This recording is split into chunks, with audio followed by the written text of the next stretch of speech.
like, it feels like know-it-all like type thing. Kind of, it's kind of like that because I'd be like, for one, I know you better than you know yourself. Like with most friends, with anybody, I'd be like, I know you better than you know yourself. So you can't sit here and pitch me ideas and feelings that I know in perspective. That's control, man. You? That's control, Think bro. So? You gotta let people be them. I do, but at the end of the day, I be having to remind people. How you gonna know somebody better than they know themselves? Do you necessarily really know that?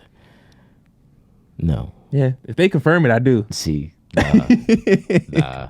Especially in that moment, that internal temperature of emotions can be crazy.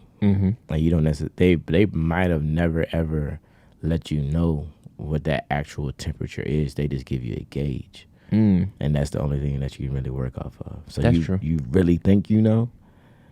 But that's why I say the rawest, like the most pure thing you can do for somebody is tell them exactly how you feeling. But you gotta have some tactfulness into that. Some people can in a relationship. I done heard relationships with people cuss and fuss at each other. Yep. And they get it. They like, all right, bet I love you. To me, that's crazy. Crazy, but it works for them. It's all in perspective.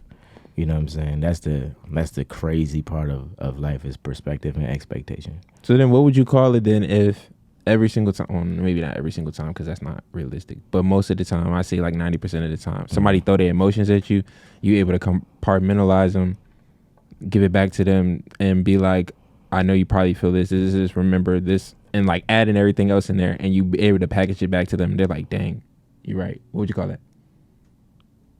Knowing your lover. Doing your homework. Like I like, again, I tell people this all the time. If I know you and I talk to you consistently, I got love for you. It's my job to do my homework on you, to know you. Facts. So if a situation is coming up and I know you can't handle that situation, why would I do that? To me, that's being selfish. You know what I mean? So for me, like in a relationship, you don't really got to say much to me. I do a lot of observing. So like it can be July.